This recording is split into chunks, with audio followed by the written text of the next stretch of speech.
A pleasure to meet y'all at last, and welcome back to Films I'm Willing to Talk About Again. And now, here we come at a point where we're at one of those kinds of examples out there that most people might refer to as nostalgia, because it's pretty much old enough to be considered a classic. This one was in fact the works of a well-known live television series with the likes of a model set, which was in fact inspired by a well-known book series by author Rev W. Awdry, Thomas and the Magic Railroad, released in July 2000. This was well over a year after my birthday, so I mean, there was a lot of things going to it that I feel like that probably should be shared by this point, because by this point in time is where I've actually gone full circle back to Thomas and Friends. More just the interest of the series and the franchise itself all this whole time, because it turns out that, well, thanks to the channel Junction Malfunction Podcast, I was in fact able to get access to the entire series all for free on YouTube. Seasons 1 through 22. And that's a lot of content I'll be able to watch over the next several years or so. Who even knows, pretty much. Maybe more importantly though, the Thomas and Friends community has gotten so much larger in recent years. Of course, if you're familiar with Luke Pickman, the Instrument Maniac, you probably know by now exactly why I now, in fact, have a much bigger interest in the Thomas and Friends franchise than I used to as a kid. There was a lot of Thomas and Friends based content that I made that will be coming soon in I Found It First Season 2. You'll be able to see a lot of that sort of content come around momentarily. But until then, do be sure to stick around here, because I will have a lot to say about this one film. Thomas and the Magic Railroad is in fact the first ever Thomas and Friends based full-length feature film. It was at the time the first ever theatrical release that they made in America, as well as most other parts of the world. It did in fact get itself quite a bit of reception for the most part. Some average ratings, some relative box office scorings, and it also has itself a nice laid out cast, as well as some decent screenwriting and directing. But the biggest thing about this film is the fact that it's now considered a shared controversy. And in 2021 alone, we've seen a lot of people go insanely viral just by talking about this one film in a rather negative fashion.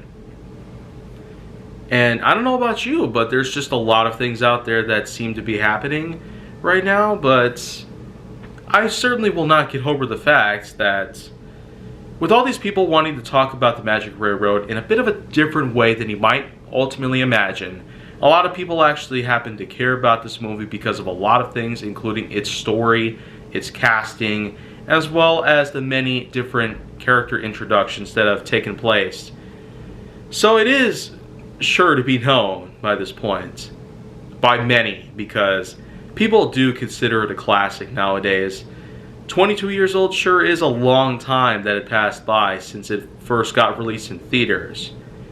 And it's also worth knowing that with all the people wanting to have a so-called director's cut, because someone actually had the idea that a director's cut would be in order on DVD for the most part.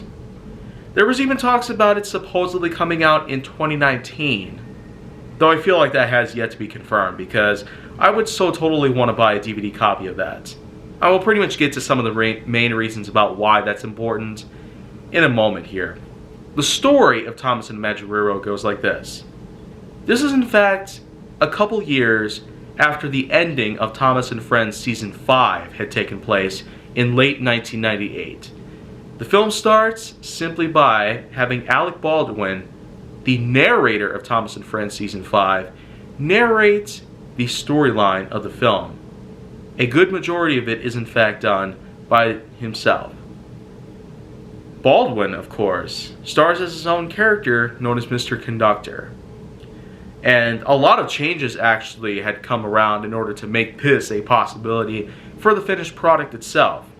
Because once again, a lot of changes had taken place since the very first original draft had taken place an entire year before in summer 1999.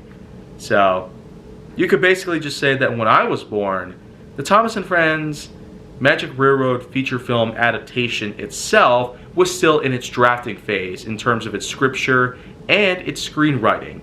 There was a lot of things that basically had to be changed because the film itself was supposed to have two main antagonists in there to begin with.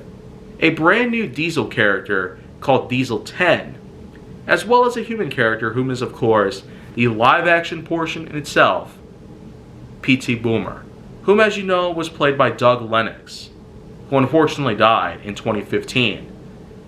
But in any case though, this film was supposed to have the likes of both of them work in tandem as a way to stop the likes of Thomas and Friends on the island of Sodor itself.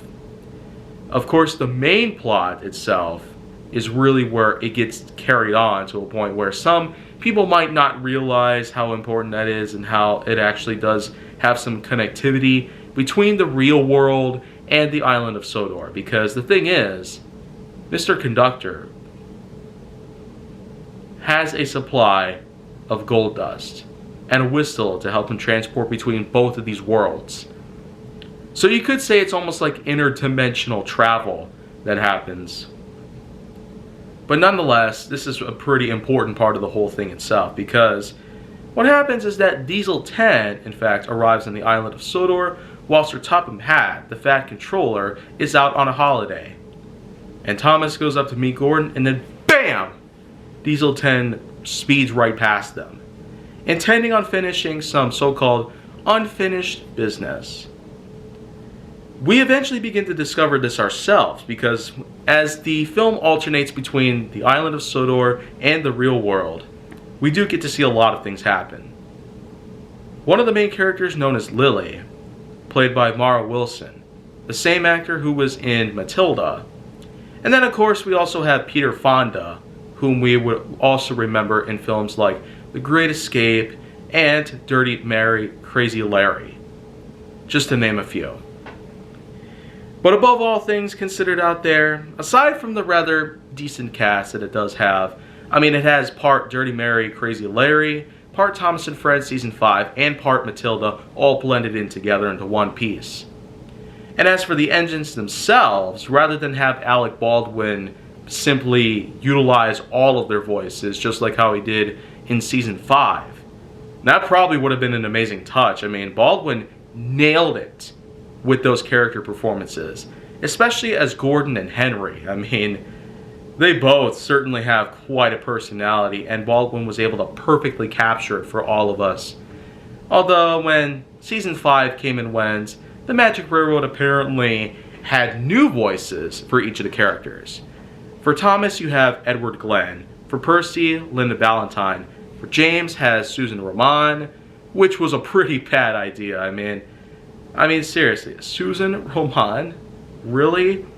But in any case though, we also get to see the likes of Colm Feore and of course Neil Crone, who plays both Gordon and Diesel 10 himself. And I do feel like that there's a lot of other things I would have to mention, so don't go anywhere pretty much. The story itself continues with a lot of things that happen. Diesel 10 causes a lot of havoc around the island, intending on wanting to destroy the one and only lost engine, who actually turns out to be under the care of the one and only Burnett Stone, played by Peter Fonda. And in the real world, we do get to see this exact engine pretty much standing there and, well, unable to move because of a previous encounter that had happened between Lady and Diesel. So of course what does happen here though is that after some time happens, we do get to see for ourselves exactly how does the movie itself allow the usage of the real world and the actual island of Sodor to be connected with one another. It turns out that a path known as the Magic Railroad happens to exist as an alternate pathway between both of the worlds. And this one world is in fact being sought after by Diesel 10 himself in an attempt to try and cross onto the real world and try to cause as much destruction as possible, especially the Shining Time Station. So this is technically more of a crossover between Thomas and Friends and Shining Time Station, which was in fact a series that had also been created by Britt Allcroft in 1989 and ran all the way to 1995. So this was basically a few years after that series had already ended. But as you probably will discover yourself, especially thanks to GWR Studios in 2017, we do get to see for ourselves that the Shining Time Station depicted in this film is nothing like how it was shown in the show back in the 90s.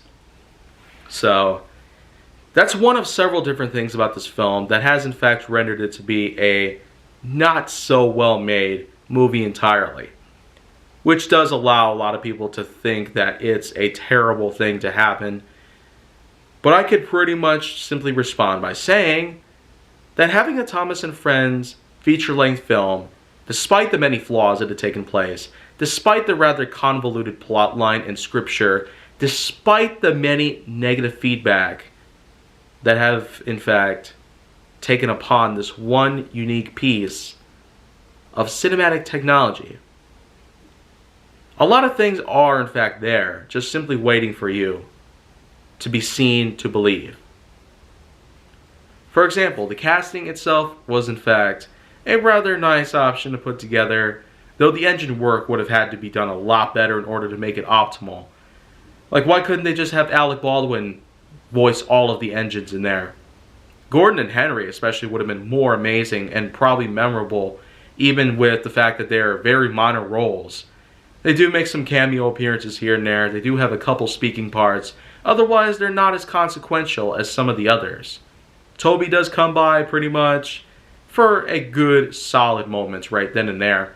And Thomas, Percy, and Diesel 10 and Lady, as well as other two new Diesels called Splatter and Dodge, which were eventually abandoned in favor of another duo of Diesels known as Sydney and Paxton, whom would of course eventually continue onwards into the series, well into the CGI variant of the series itself. But we also can't forget the fact that, well, eventually when we do get to find ourselves the bit of a twist that takes place, Lady eventually gets the hands on gold dust, and everything does seem to go back to normal. But yet we don't realize that even with all the issues fixed, the source of the gold dust being found, and Mr. Conductor as well as his cousin, played by Michael E. Rogers, does in fact begin to connect together. There is of course still one piece that needs to be solved. How on earth did Diesel 10 and Lady get introduced into the franchise? And probably more often than not, how did they have a bit of a grudge against each other? What does Diesel 10 have to do against steam engines of all sorts? And what does...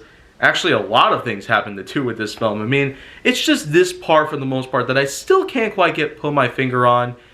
But that's just the beauty of it, I guess. The unbelievably bad mixture of different events, aside from a lot of the good things out there, including the nostalgia, the character lineup, the usage of the source material in certain ways, they all happen to excel. Probably the one best thing that I will remember about this is the soundtrack, which I actually do have right now. I got a copy of the whole entire thing, and this does in fact include the likes of actual licensed work done by artists including Ben Wright, Joe Henry, Dana Manning, Maren Ord, and we also cannot forget about the fact that, well, there was also Atomic Kitten on their own cover of The Locomotion, which was done by Little Eva. So that's a pretty good mixture of different artists here and there, but if they would have added things in there like All American Rejects, Anne Boleyn, Plain White Tees, Death Cab for Cutie, All Time Low, artists like those would have been amazing to put in here. And more often than not, though, we also can't forget about the fact that the soundtrack to the series itself was done by the one and only duo known as Mike O'Donnell and Junior Campbell. Here in the movie, however, it's a bit of a different approach. It does contain some bits and pieces of their song work, but it does in fact primarily include the likes of a new artist known as Hummy Man.